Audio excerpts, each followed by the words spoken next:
Sheila, we thank you.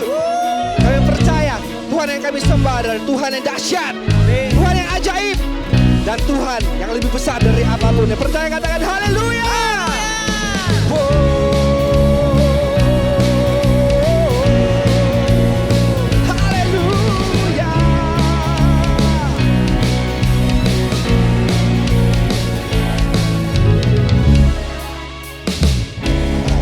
Siapa kau bandingkan perbuatannya yang heran? Tak ada kerajaannya yang terbesar, tak akan tergoyahkan. Semua musuh pun gemetar mendengar namamu Tuhan, sorak kemenangan. Let's go. Sungguh tak tertandingi, tak ada yang setara denganmu. Hanya Yesus Tuhanlah yang terhebat, jauh melebihi dari penguasa di dunia. Kerajaan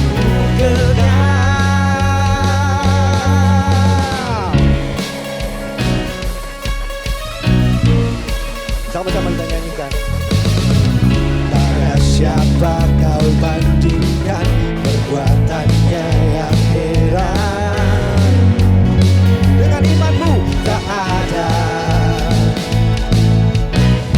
kerajaannya yang terbesar, tak akan tergoyahkan.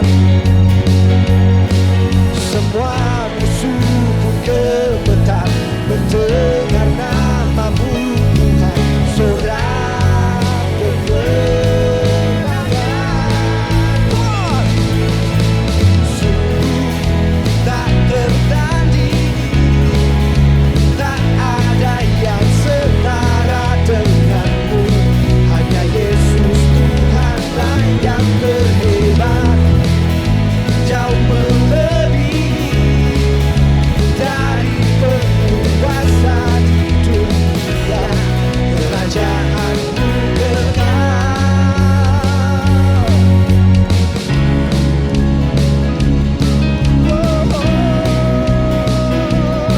Kami percaya Engkau terlebih besar,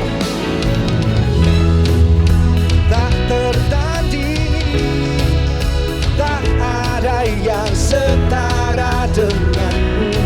Hanya Yesus Tuhanlah yang terhebat, jauh melebihi dari penguasa di dunia.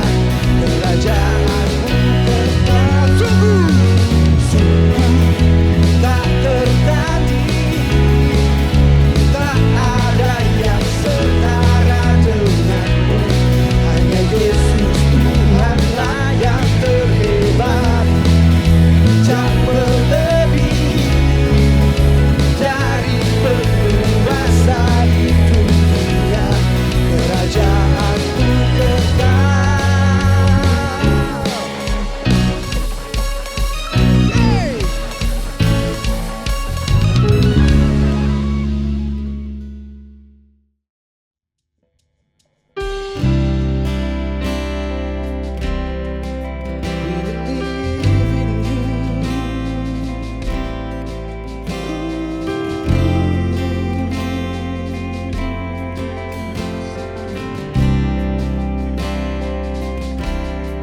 Blessed assurance, Jesus is mine. He's been my fourth man in the fire, time after time. More of His Spirit, washed in His blood, and what He did for me on Calvary is more than enough. I try trust in God, my Savior, the one who will never fail. He will never fail. I trust in God, my Savior, the one who will never fail. He will never fail.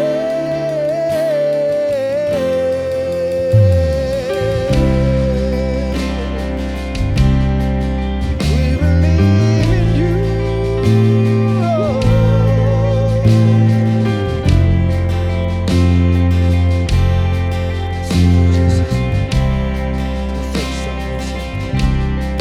Perfect submission, all is at rest. I know the order of tomorrow has ordered my steps. So this is my story, and this is my soul.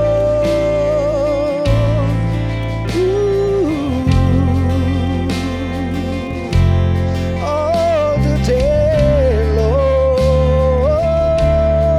I trust in God, my Savior, the one who will never fail.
Oke, hari ini kembali lagi nih, this is my second time ya gitu ya. Ini kedua kali Kotim ke tempat ini. Nama saya Timothy Athanasios. Saya datang ke sini with my people. Di sini ada 2, di situ ada 2 gitu ya. Dan hari ini kita mau sama-sama untuk belajar firman Tuhan. Yang setuju katakan amin. Yang siap katakan amin. Oke. Dan tema bulan ini kata Pastor Felix adalah Star Generation gitu ya. Dan saya ingin melanjutkannya, saya kasih judul bukan Ahok melainkan Tuhan. Siapa di sini yang tahu Ahok boleh angkat tangan? Yang nggak tahu Ahok. Kalau gitu yang nggak tahu Ahok boleh angkat tangannya. Nggak tahu Ahok. Oh tahu, oke, gitu ya.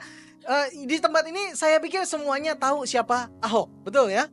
Kalau nggak tahu Ahok, mesti mungkin kalau misalnya nggak tahu Ahok, pertanyaan pertamanya adalah tahu Google, gitu ya, gitu. Kalau nggak tahu Ahok, coba di Google, gitu ya. Oke. Dan Pak Ahok itu adalah orang yang kita sama-sama tahu ketika menjabat sebagai gubernur di DKI Jakarta ini, mungkin adalah salah satu gubernur paling baik yang dimiliki oleh Jakarta. Setuju nggak sih? Setuju nggak sih gitu ya? Setuju, kasih tepuk tangan dulu dong kalau misalnya setuju. Setuju ya? Gitu ya. Kita pikir bahwa Pak Ahok mungkin salah satu gubernur paling baik yang dimiliki oleh Jakarta. Dia punya integritas tinggi, komitmen pada pelayanan publik, dia melakukan reformasi birokrasi, dia melakukan pengembangan infrastruktur, penataan kota, penegakan hukum, profesionalisme kinerja, dan transparansi anggaran. Pokoknya Pak Ahok ini sangat oke banget, gitu ya. Dan bonusnya adalah bahwa dia Kristen. Kita senang banget kalau misalnya ada orang-orang Kristen yang Tuhan angkat untuk menempati posisi-posisi penting, betul ya? Betul ya, gitu ya. Dan bonusnya adalah Pak Ahok adalah seorang Kristen. Nah, tapi ada downside-nya dari Pak Ahok. Apa downside-nya? Adalah bahwa yang pertama adalah beliau orangnya konfrontatif. Oke? Nggak suka dia akan ngomong langsung gitu kan. Orangnya konfrontatif. Dia punya pernyataan-pernyataan yang cukup kontroversial. Dan dianggap bahwa kurang diplomatis, terkesan otoriter, nggak komunikatif, menciptakan polarisasi dalam publik. Dan lebih gilanya lagi adalah dia di penjara. Lebih serunya lagi dia adalah bercerai. Wah, itu sudah kalau misalnya orang Kristen tuh kalau udah sampai situ tuh kayaknya udah wah blacklist gitu kan. Udah penjara, bercerai, dan bonusnya apa? Dia Kristen. Yang tadinya orang-orang Kristen yang sangat bangga gitu kan dengan Pak Ahok, wah ini keren banget nih. Tiba-tiba begitu udah sampai di penjara, sampai bercerai, itu seorang Kristen mulai mikir, nggak oke nih.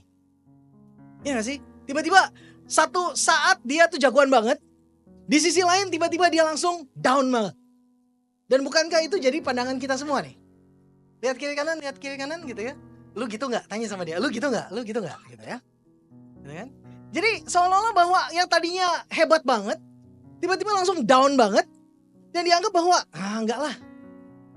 Padahal kita semua suka cerita heroik ya. Next. Kita semua suka cerita heroik. Sampai ketika pahlawan kita mulai kelihatan seperti orang biasa. Right? Kita senang banget kalau waktu kita kecil, siapa jagoan favorit kita kalau kita nonton film? Doraemon. Oke, Doraemon. Gak apa-apa ya, Doraemon itu benar. Gitu ya. Ultraman, Naruto gitu kan. Kita senang banget heroik. Kenapa? Kita senang hero karena kita pikir bahwa hero bisa melakukan banyak hal yang kita gak bisa. Superman bisa terbang. Oke, Batman bisa pakai jubah lah ya gitu. Dia cukup kaya soalnya tentang hal itu gitu kan. Oke. Dan tapi begitu hero kita itu terlihat seperti orang biasa, terlihat seperti kita, dan kita mulai pikir bahwa ya ternyata dia nggak hero banget kan, ternyata dia biasa aja sama kayak gue gitu kan, ternyata dia sama aja kayak gue. Tapi ternyata hal itu membuat kita menyadari bahwa kita tidak perlu menggantungkan iman kita pada orang yang paling hebat sekalipun, ya kan? Pak Ahok, kita sangat respect sama beliau. Ternyata beliau juga orang biasa. Tuhan pakai dia? Yes. Tuhan menemani dia waktu dia lagi low? Yes. Tuhan angkat dia lagi? Yes. Every single time. Setiap high and low dalam kehidupan kita Tuhan hadir. Oke? Jadi ini bukan tentang dia, tetapi tentang Tuhan. Makanya judulnya apa tadi? Bukan Ahok, melainkan Tuhan. Right? Jadi daripada kita bicara tentang Basuki Cahayapurnama, saya ingin memperkenalkan satu tokoh Alkitab yang saya sebut Daniel Cahaya Cakrawala. Next gitu ya. Namanya kan ya? Daniel Cahaya Cakrawala gitu. Kita baca sama-sama Daniel pasal 12 ayat yang ketiga. 1, 2, 3. Dan Orang-orang bijaksana akan bercahaya seperti cahaya cakrawala, dan yang telah menuntun banyak orang kepada kebenaran seperti bintang-bintang tetap untuk selama-lamanya. Oke, kita nggak ngomong tentang Basuki Cahaya Purnama, kita bicara tentang Daniel Cahaya Cakrawala. Gitu ya, benar kan ya? Benar kan? Orang-orang benar, orang-orang bijaksana akan bercahaya seperti cahaya cakrawala, dan yang telah menuntun banyak orang pada kebenaran seperti bintang-bintang tetap untuk selama-lamanya. Penutup kisah Daniel. Oke, kita mulai fun fact-nya ya. Next. Oke. Ayo kita bedah kitab Daniel. Daniel kurang lebih ketika dia menulis hal itu di pasal 12, umurnya itu 85 atau 90 tahun. Di bagian akhir hidupnya. 85 tahun, 90 tahun dia masih nulis. Dia bukan seorang nabi atau imam. Dia adalah seorang politisi atau pembesar negara yang telah melayani 2 kerajaan dengan 4 orang raja. Jago banget ya orang nih. Ya kan? Keren ya? Bahkan dia diakui oleh 3 agama besar. Yudaisme, agama Yahudi, Kristen, dan Islam mengakui posisi si Daniel ini. Gitu kan? Karir Daniel sangat cemerlang seperti bintang di langit. Boleh kita ngomong gitu ya? Boleh ya gitu ya? Ini orang hebat banget men. Gitu kan? 2 kerajaan yang menguasai dunia pada waktu itu. Yang pertama adalah Babilonia. Lalu Babilonia ditaklukkan oleh Media Persia. 2 kerajaan yang menguasai dunia. Boleh dikatakan seperti itu. Dan Daniel bekerja untuk itu. Ini orang jago banget. Kalau kita bicara tentang Basuki Cahaya Purnama itu orang hebat, Daniel Cahaya Cakrawala ini lebih hebat. Ini lebih hebat lagi. Oke? Kalau misalnya kita mau bilang tentang Star Generation, kita mau ngomong tentang generasi bintang, ini orang bintang banget. Ini orang bintang banget, siapapun pengen ketemu dia. Oke? But here's the ugly truth. Kita kasih lihat nih ugly truth-nya. Kita biasanya kalau udah lihat ugly truth, kita nggak seneng nih. Ya kan? Kita nggak akan seneng nih. Saya lihat, bilang sama kiri kanan, tepuk pundaknya gitu ya. Yang kenceng, tepuk pundaknya gitu. Yang sama dia, gue pikir lu nggak akan seneng gitu. Bilang sama dia gitu, gue pikir lu nggak akan seneng nih, gitu kan gitu. Ya, kenapa? Karena here's the ugly truth. Mungkin nih akan ada ugly truth yang kita nggak pernah kepikiran. Tapi begini, kurang lebih. The not so fun fact. Kisahnya dimulai sekitar tahun 605 sebelum Masehi. Sebagai keturunan bangsawan Yahudi yang dipaksa berjalan sejauh 700 mil ke dalam pembuangan di Babel. 700 mil kurang lebih 1000 km. Jalan kaki. Jakarta ke Bogor jalan kaki, ada yang udah pernah? Sehebat-hebatnya belum pasti. Don't do it. Don't try that at home gitu ya. 700 mil dalam pembuangan ke Babel. Pada saat itu ia baru berusia kurang lebih 15 sampai 20 tahun. Hidupnya di Babel berapa lama? 70 tahun. Kurang lebih dia menghabiskan waktu di pembuangan. Dia punya keluarga, habis. Kita asumsikan bahwa keluarganya, kalau dia adalah anak menteri, habis semuanya. Okay? Anak-anak muda ini, anak-anak bangsawan, dipaksa berjalan 700 mil dari Israel, dari tanah Kanaan sampai ke Babilonia 700 mil, berusia 15 sampai 20 tahun kurang lebih, dan Babel adalah the last place that you want to be on earth. Babilonia, it's not a good place for you to grow up. Nggak kayak Kelapa Gading, nggak. Babilonia is the last place that you want to be to grow up. Oke? Yuk kita baca sama-sama. Daniel pasal yang pertama, ayat yang kedua. Dengerin baik ya. Pada tahun yang ketiga kepemerintahan Yoyakim, Raja Yehuda, datanglah Nebukadnezar, Raja Babel, ke Yerusalem lalu mengepung kota itu. Tuhan menyerahkan Yoyakim, Raja Yehuda, berarti Yoyakim kalah atau menang? Kalah, gitu ya. Tuhan menyerahkan Yoyakim, Raja Yehuda, dan sebagian dari perkakas-perkakas di rumah Allah ke dalam tangannya. Semua itu dibawa oleh si Nebukadnezar ke tanah Sinear, ke dalam rumah dewanya. Perkakas-perkakas itu dibawanya ke dalam perbendaharaan dewanya. Habis, dibawa semua. Dari Yerusalem, bawa ke Babel. Ayat yang ketiga. Lalu raja bertitah kepada Aspenas, kepala istananya, untuk membawa beberapa orang Israel yang berasal dari keturunan raja dan dari kaum bangsawan, termasuk Daniel. Yakni perhatikan, ini nih yang dipilih. Coba kita pikir, kita di sini nggak? Orang-orang muda yang tidak ada suatu celah, yang berperawakan baik, yang memahami berbagai-bagai hikmat, berpengetahuan banyak, dan yang mempunyai pengertian tentang ilmu, yakni orang-orang yang cakap untuk bekerja dalam istana raja, supaya mereka diajarkan tulisan dan bahasa orang Kasdim, yaitu orang Babel. Oke, sampai sini. Ternyata Daniel kepilih. Berarti dia jago dong. Oke, dari awal dia udah cukup oke dong. Oke, bisa macam-macam. Tetapi, jadi kalau misalnya kita melihat gitu ya, tetapi kalau misalnya kita bisa melihat, artinya Daniel memiliki setidaknya 7 kualitas ini. Next. Yang pertama adalah healthy. Oke. Kenapa? Karena dibilang anak muda yang nggak punya satu celah, nggak punya sakit. Kenapa healthy menjadi penting dalam kehidupan kita? Siapa di sini yang sakit hari ini? Boleh angkat tangannya? Sakit, oke, gitu. Kita perlu kamu untuk sehat, oke? Kita perlu kamu untuk sehat. Kenapa? Kenapa orang dalam pelayanan kita perlu sehat? Nomor satu adalah kalau kamu sakitan, Pastor Felix nggak bisa percaya sama kamu, gitu kan? Kenapa? Ketika kamu ditunjuk untuk mimpin pujian, gitu, dan Kak nggak bisa datang Kak, kenapa? Flu, gitu kan?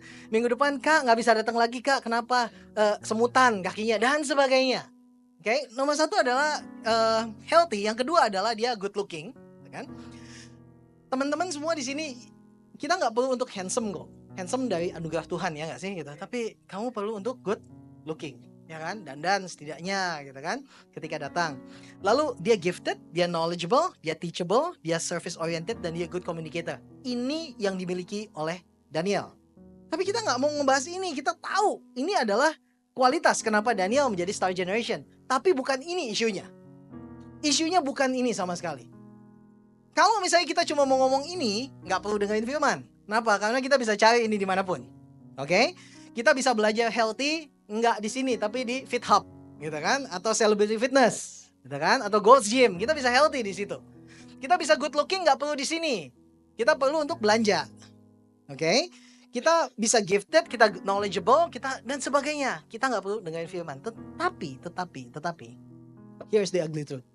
Next. Aspenas adalah kepala kasib atau kaum kebiri. Ada yang tahu kaum kebiri itu apa? Mereka adalah para pria yang telah dikastasi, bahasa kerennya gitu ya, dan dipercaya untuk mengatur rumah tangga kerajaan dan harem komunitas istri dan seliraja.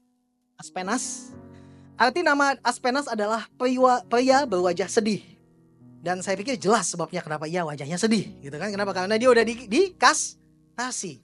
Ada yang nggak tahu kastasi itu apa? Nggak ya? Di kebiri, ada yang nggak tahu kebiri itu apa? Nanti di Google ya. Tapi kurang lebih gini, cowok gitu ya, dia punya alat reproduksi kan ya cowok ya. Kalau dikastasi itu artinya alat reproduksinya tuh udah nggak ada. Gitu kan? Gitu ya. Udah dipotong lah ya. Pokoknya gimana caranya gitu kan. Potong, nggak ada. Kenapa? Karena kaum kebiri itu di dalam kerajaan-kerajaan itu dipercaya untuk mengatur rumah tangga, dipercaya untuk mengatur istri-istri raja, selir raja, dan sebagainya. Aspenas adalah kepalanya, dan Daniel bersama-sama teman-temannya ditaruh di bawah kepemimpinan Aspenas. Beberapa ahli perjanjian lama cenderung melihat Daniel juga dikebiri sebelum memasuki dunia politik di Babilonia. Kamu boleh ganteng, oke? Kamu boleh pintar. Ketika kamu ganteng, kamu pintar, kamu tahu banyak hal. Tetapi ketika ditanya, apa kurangnya kamu? Saya dikebiri, men. Gitu kan gitu. Dan tiba-tiba tuh langsung drop semua pandangan orang. Dan pandangan orang tuh akan berpikir bahwa oke, dia bukan pria. Ya kan? Kenapa? Karena dia setengah pria jadinya. Ada di sini pria-pria yang dengan rela hati, suka rela saat ini gitu, mau dikastasi. Coba angkat tangannya. Enggak ada satupun, gitu kan? Mau ditukar dengan apa? Mau dibilang ini mau jadi wakil presiden, boleh. Tapi syaratnya adalah dikastasi. Ada yang mau? Enggak ada. Taruhannya terlalu besar. Apakah Daniel benar dikastasi? I don't know. Tapi beberapa ahli perjanjian lama mengatakan bahwa Daniel kemungkinan besar dia juga adalah orang-orang yang dikastasi seperti itu, masuk ke dalam dunia politik yang twisted di Babilonia. Efek dari kastrasi kepada cowok apa sih? Berkurangnya testosteron. Jadi suaranya nggak lagi ngebas, gitu kan? Kalau suara cowok kan ngebas ya, biasanya dibandingin suara cewek kan. Suara cowok tuh biasanya manggil gitu kan, bro, gitu. Tapi kalau misalnya udah dikastrasi tuh suaranya nggak gitu, jadi bro, gitu kan, karena dia suaranya jadi tinggi. Gitu kan ya betul kayak gitulah kurang lebih. Oke? Langsung tegang semuanya gitu kan gitu. Habis ini kita ada pelayanan untuk kastasi enggak lagi. Wah gitu kan gitu. Keren sih ya gitu ya. Ada yang mau gitu bercita-cita? Enggak. Gue yakin semua pemain musik gak ada yang mau dikastrasi. Gitu kan? Gak ada yang mau.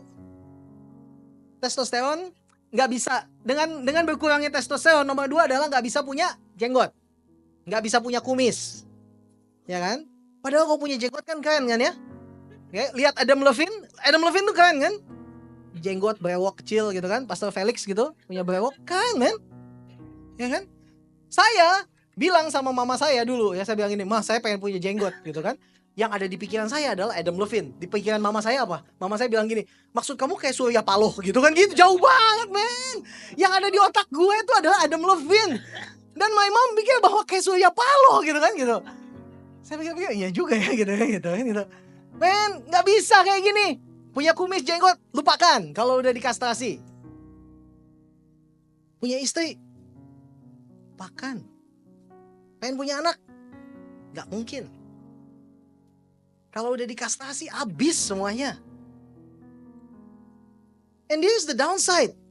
Kalau tadi kita lihat bahwa A Star Generation gitu kan gitu, Daniel Cahaya Cakrawala di umur 90 tahun masih bisa bilang bahwa kalau orang benar, orang bijaksana menuntun orang pada kebenaran, hidupnya akan bercahaya seperti cakrawala. Tapi gak ada yang pikir bahwa lu gak punya, men. And it's hard. And it's hurt. It's hard. And it's hurt. Jadi pertanyaannya adalah, next ya, apakah dia Daniel Cakrawala ataukah Daniel the Broken? Saya pikir menjadi lebih masuk akal kalau kita katakan bahwa ini adalah Daniel the Broken. Daniel yang udah rusak. Daniel the Broken. Tetapi tulisannya di pasal 12 gak kelihatan seperti orang broken kan? Kalau misalnya orang yang broken, yang berpikir bahwa hidupnya udah gak ada maknanya, hidupnya udah gak ada artinya, gak akan nulis pasal 12 kayak tadi. Ketika kita berada dalam situasi yang gak enak, yang pertama kali kita lakukan adalah kita nyalain Tuhan, kita nyalain orang-orang sekitar kita nyalain situasi. Daniel punya segala alasan untuk menyalahkan Tuhan, tapi tidak dia lakukan. Dan ini adalah satu hal yang menunjukkan kualitas. Jika kita bicara tentang orang yang bercahaya, Daniel lah orangnya. Kalau kita bicara tentang orang yang bercahaya, Daniel lah orangnya. Dan beberapa penelitian, saya coba untuk mencari beberapa penelitian, dan saya temukan bahwa Daniel, jika hidupnya seperti itu, maka dia melalui beberapa hal post-traumatic syndrome. Okay? Post-traumatic syndrome disorder. Kenapa? Nomor 1 adalah kehilangan orang tua di usia yang sangat muda. Dan kehilangan apa? Kehilangan kejantanannya dia. Dan efeknya itu bisa kurang lebih ada ini tuh efeknya. Gangguan stres pasca trauma, masalah emosional dan kesehatan mental jangka panjang, disregulasi emosi, gangguan identitas dan harga diri, isolasi sosial dan rasa malu, rasa kehilangan dan ketidakberdayaan, mekanisme pertahanan atau penghindaran. Kalau orang yang butuh atau kalau orang yang mau ngaku-ngaku punya hal ini, Daniel lah orangnya yang perlu. Daniel adalah orang yang legit untuk ngaku seperti ini. Kenapa? Karena udah kehilangan semuanya. Kadang-kadang kita dalam kehidupan kita baru kehilangan dikit aja putus pacar gitu kan, udah langsung merasa bahwa aduh gangguan emosional, gue punya masalah dengan mental health problem nih bro, gitu kan. Come on. Hidupmu mungkin hari ini mungkin gak yang terbaik yang kamu pikirkan, tetapi it can be worse. Dan hidup yang kita miliki hari ini di dalam Tuhan, ini gak seburuk yang kita pikirkan kok. Lihat kiri kanan, bilang sama kiri kanan, ini gak seburuk yang kamu pikirkan, gitu kan, gitu. Ini gak seburuk yang kamu pikirkan. It could be worse. This life could be worse. Dan kita semua adalah orang yang broken. Yang duduk sebelah kiri kamu semua lihat orang yang paling kiri gitu kan. Orang yang sebelah kiri itu semuanya orang yang broken. Dan lihat tetanggamu yang paling kanan, itu yang paling kanan juga tuh semua orang yang broken. Kamu gak tahu apa yang dia lagi gumuli. Tapi Tuhan tahu. Sama-sama katakan Tuhan tahu. Tuhan tahu. Karena apa? Karena kalau ada orang yang mau mengatakan bahwa ini hidupku, mau mengasihani diri sendiri, gak ada yang lebih pantas untuk mengasihani diri sendiri dibandingkan dengan Samuel. Bekerja Di Daniel, iya betul. Tadi saya bilang apa? Itu untuk ngecek apakah ngeh apa enggak gitu ya. Gitu. Oke. Daniel bekerja di haremnya raja dengan istri raja. Istri raja saya asumsikan yang namanya istri raja itu harusnya cantik. Betul ya? Raja nggak mau kalau misalnya istrinya nggak cantik. Saya pikir demikian. Ya benar ya, benar ya, benar ya. Gitu kan? Istrinya raja, selirnya raja gitu. Dan Daniel hidup di situ dekat wanita-wanita cantik dan dia nggak bisa apa-apa juga kan ya? Saya pikir haremnya raja, kalau dipikir-pikir haremnya raja gitu. Harem itu adalah komunitas istri dan selir. Saya pikir kalau misalnya komunitas istri dan selir itu ada gitu tuh kayak real life porn gitu kayaknya ya. Nggak lagi online gitu kan, dia nggak online porn gitu, dia langsung lihat di depannya. Dia nggak bisa ngapa-ngapain tentang hal itu. But then again, pertanyaannya adalah lalu di mana Tuhan? Mengapa Tuhan membiarkan ini semua terjadi? Emang Tuhan nggak bisa apa mencegah hal ini terjadi? Kenapa? Kenapa Tuhan? Mengapa Tuhan membiarkan ini semua terjadi? Nah, next. Kitab Daniel ditulis untuk memberikan harapan. Sama-sama katakan harapan. Untuk umat Allah di dalam tekanan, penindasan, situasi yang tidak menyenangkan, ketersudutan. Hal itu berarti kisah Daniel menjadi relevan di dalam semua bentuk kehidupan, di semua zaman, terutama dalam hidup kita yang broken. Bukankah kisah ini menjadi lebih masuk akal sekarang? Dibandingin dengan kisah hero yang gak bisa salah, hero yang terlalu kuat, bukankah kisah ini menjadi lebih masuk akal karena it can be the story of me and the story of you. Tuhan tidak pernah salah, bahkan semua hal ini tidak terjadi di luar Allah. Toh ini bukan kisah Daniel, ini bukan kisah Ahok, melainkan kisah Allah. Makanya judulnya apa? Bukan Ahok, melainkan Tuhan. Dan melayani 4 raja di 2 kerajaan yang menguasai seluruh dunia. Titik puncak karir Daniel bukanlah ketika menjadi orang paling berkuasa di kerajaan. Bandingkan Daniel pasal 2 ayat 48 dikatakan, lalu raja memuliakan Daniel. Ini waktu di Babilonia ya. Dianugerahinya lah dengan banyak pemberian yang besar dan dibuatnya dia menjadi penguasa atas seluruh wilayah Babel dan menjadi kepala semua orang bijaksana di Babel. Dia menjadi orang penguasa di Babel. Pasal 6 dikatakan begini, ini di media Persia. Beda lagi nih, media Persia udah menang, Babel udah kalah. Tetapi hebatnya adalah media Persia membuat pembesar Babel diambil untuk menjadi penguasa lagi di media Persia. Lalu berkenanlah Darius mengangkat 120 wakil-wakil raja atas kerajaannya. Mereka akan ditempatkan di seluruh kerajaan, membawahi mereka diangkat pula 3 pejabat tinggi dan Daniel adalah salah satu dari ketiga orang itu. Kepada mereka lah para wakil-wakil raja yang tadi 120 orang itu harus memberi pertanggungan jawab supaya raja jangan dirugikan. Maka Daniel ini melebihi para petinggi dan para wakil raja itu karena ia mempunyai roh yang luar biasa dan raja bermaksud untuk menempatkannya atas seluruh kerajaannya. Dia gak cuma melayani 2 kerajaan besar, tetapi dia selalu menjadi orang nomor 2 di dalam kerajaan-kerajaan besar itu. Gokil. Siapa ada yang mau? Tukarannya adalah dikastrasi. Ada yang mau? Tetap gak ada yang mau gitu kan ya. Begitu, kalau misalnya gak dikastrasi ada yang mau gak? Mau dong. Mau dong yang benar ya. Mau pasti. Kalau dikastrasi Enggak jadi mau gitu kan gitu. Jadi ternyata tantangannya, pertaruhannya sangat besar. Dan ingat bahwa tujuan utamanya Daniel itu bukan itu loh. Tujuan utamanya Daniel itu bukan untuk menjadi orang paling berkuasa, tapi untuk apa? Tapi ketika Allah menjadi famous di seantero negeri. Right? Dalam pasal 6 ayat 27 dikatakan ini. Bersama ini kuberikan perintah bahwa di seluruh kerajaan yang kukuasai orang harus takut dan gentar kepada Allahnya Daniel. Sebab dialah Allah yang hidup, yang kekal untuk selama-lamanya. Pemerintahannya tidak akan binasa dan kekuasaannya tidak akan berakhir. Kehebatannya itu bukan ketika dia jadi orang penguasa. Bukan ketika dia jadi orang nomor 2 paling powerful di negeri itu. Tapi ya apa? Ketika semua orang harus takut dan gentar kepada Allahnya Daniel. Kalau bicara tentang Star Generation, kalau bicara tentang kehidupan yang memuliakan Allah, kehidupan yang lebih besar daripada kehidupanmu hari ini, make sure bahwa melalui hidupmu, melalui karyamu, melalui pekerjaanmu, pelayananmu, melalui apa yang kamu kerjakan, melalui kuliahmu, melalui bisnismu, melalui pekerjaanmu, bahwa orang-orang itu boleh mengenal Allahmu. Orang-orang boleh mengenal Allahmu. Hidupmu bukan hidupmu. Kisah hidup ini bukan kisah hidupku.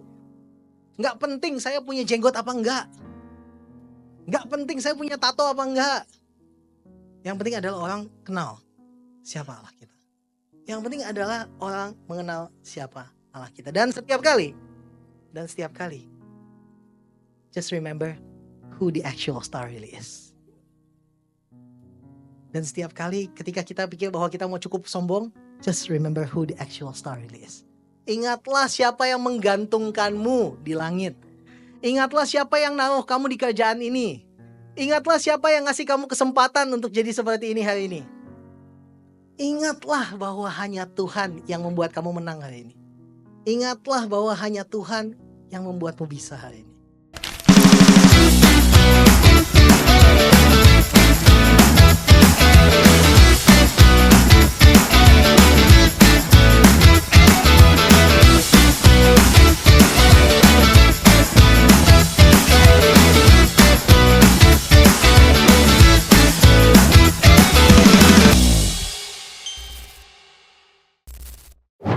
Pastinya kalian diberkati dari awal sampai akhirnya, apalagi firman Tuhan yang dibagikan sungguh memberkati setiap kita yang mendengarkan. Tapi jangan cuma didengarkan, dikerjakan, dilakukan, dihidupi dalam kehidupan kita sehingga mempermuliakan nama Tuhan. Amin. Terus saksikan Impact Youth setiap Sabtu jam 5 sore waktu Indonesia Barat secara online di YouTube channel Impact Community Indonesia. Dan juga secara onsite kami undang teman-teman hadir bersama dengan kami di ibadah Impact Youth yang ada setiap hari Minggu. Setiap hari Minggu jam 5 sore di Gereja Impact Community Indonesia di Mall of Indonesia lantai P3 Kelapa Gading. Jadi teman-teman yang di Jakarta sekitarnya, apalagi yang di Kelapa Gading, Kemayoran, Sunter, yang dekat-dekat sini bisa gabung bersama dengan kami secara onsite. Dan kalau kurang, ada komunitas sel yang diberi nama Impact Family, kalian bisa bergabung. Tinggal scan QR Code yang ada, nanti diarahkan ke grup WhatsApp-nya, terus Zoom bareng di sana secara online, sesuai segmen kalian, yang pelajar sama pelajar, mahasiswa sama mahasiswa, yang pro sama pro. Jadi teman-teman semua hubungi di sana sehingga punya komunitas yang saling mendukung satu dengan lainnya. Kak, kalau mau onsite gimana? Mau onsite, Impact Youth ada secara onsite, kita ketemu komselnya. Teman-teman di Jakarta, Bandung, Surabaya, kalian bisa bergabung di sana. Tapi kalau Impact Youth sendiri, ada di setiap Sabtu sore. Kalian bisa hubungi nomor ini, admin yang tersedia. Nanti dikasih tahu kapan komselnya. Dan ada juga komsel komunitas yang berupa olahraga. Kita bisa olahraga bareng juga di sana. Jadi teman-teman jangan sungkan-sungkan hubungi sehingga kita bisa berkomunitas dan bertumbuh bersama-sama.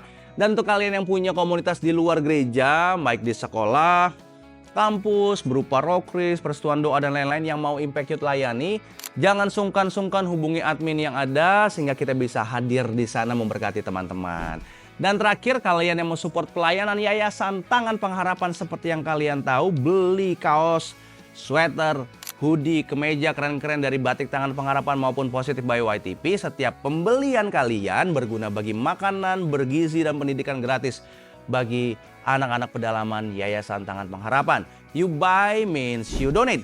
Itu aja teman-teman semua, sampai ketemu minggu depan. Tuhan Yesus memberkati. Bagi saudara-saudara yang diberkati Impact Community Indonesia dan ingin memberikan persembahan atau donasi, dapat disalurkan ke rekening Bank Gereja Impact Community Indonesia dan Yayasan Tangan Pengharapan, serta QR Code BCA Mobile, GoPay, OVO, Dana, Shopee, dan link aja. Ibadah Impact Community Indonesia menjadi 5 sesi. Ibadah jam 8 pagi, jam 10, jam 12 siang, jam 3 sore, dan jam 5 sore. Seluruh ibadah berlangsung onsite di Mall of Indonesia, lantai P3, Kelapa Gading, Jakarta Utara. Bagi jemaat yang ingin mengikuti secara online, ibadah live streaming dapat diikuti pada pukul 10 pagi waktu Indonesia Barat di YouTube Impact Community Indonesia. Mari bersama-sama untuk datang dan mengikuti 60 Minute Worship secara onsite setiap Rabu malam, pukul 19.30 waktu Indonesia Barat. Langsung di Gereja Impact Community Indonesia, Mall of Indonesia lantai P3. Mari bawa keluarga dan ajak orang-orang yang Anda kasihi. Impact Community Indonesia Friday Service. Ibadah setiap hari Jumat yang ditayangkan secara online pukul 19 waktu Indonesia Barat. Ibadah Saturday Service Ibadah Sabtu Impact Community Indonesia ditayangkan online setiap Sabtu pukul 19 waktu Indonesia Barat di YouTube Impact Community Indonesia. Setiap ibadah online Impact Community Indonesia sudah tersedia subtitle dalam bahasa Indonesia, bahasa Inggris, dan Mandarin. Anda dapat mengaktifkan dengan klik tombol CC atau closed caption pada layar Anda. Healing Worship Night setiap Selasa pukul 19 waktu Indonesia Barat akan disiarkan secara langsung di YouTube channel Impact Community Indonesia dan Henny Christianus. Spesial bagi kaum muda, ibadah Impact Youth pukul 17 waktu Indonesia Barat di Mall of Indonesia lantai P3. Bagi jemaat di luar kota Jakarta dapat menyaksikan ibadah youth secara online di YouTube Impact Community Indonesia. Bagi Anda yang ingin tahu lebih banyak tentang firman Tuhan, dapat bergabung dalam Bible Study Impact Community Indonesia melalui virtual setiap 2 minggu sekali pada hari Sabtu pukul 9 pagi waktu Indonesia Barat. Pendaftaran ini gratis dan dapat dilakukan dengan mengisi form registrasi melalui scan QR Code atau dapat menghubungi nomor yang tertera di layar Anda. Saksikan Menabur Cinta untuk Indonesia setiap Sabtu jam 11 waktu Indonesia Barat di YouTube Tangan Pengharapan. Ikuti Daily Devotion setiap hari Senin sampai dengan Jumat jam 6 pagi waktu Indonesia Barat di YouTube Henny Christianus serta pukul 7 pagi waktu Indonesia Barat di YouTube Yohanes Christianus. Impact Community Indonesia memiliki sebuah komunitas untuk kita bertumbuh bersama. Bagi Bapak Ibu Saudara yang ingin bergabung di Komsel Impact Community Indonesia, dapat mengisi link form pendaftaran di bawah ini. Bagi Anda yang rindu menjadi jemaat Impact Community Indonesia, dapat mengisi Google Form atau scan QR Code di layar Anda. Saudara dapat mengirimkan permohonan pelayanan doa dan konseling, atau jika Anda memiliki doa yang terjawab, serta kesaksian atas jawaban doa Anda, melalui Google Form, WhatsApp, atau email impactcommunity.id@gmail.com. Bagi Anda yang rindu untuk dibaptis, Anda dapat mendaftarkan diri Anda dengan scan QR Code yang ada di layar kaca atau menghubungi kami di 0811 9777 745. Tangan Pengharapan memproduksi merchandise Positive by YTP dan batik Tangan Pengharapan untuk menolong pendidikan anak-anak pedalaman Indonesia. Pembelian dapat dilakukan di online store Tangan Pengharapan, di Tokopedia, Shopee, dan WhatsApp merchandise Tangan Pengharapan di 0813 1100 5568. Temukan dan ikuti media sosial kami di YouTube dan Instagram Impact Community Indonesia.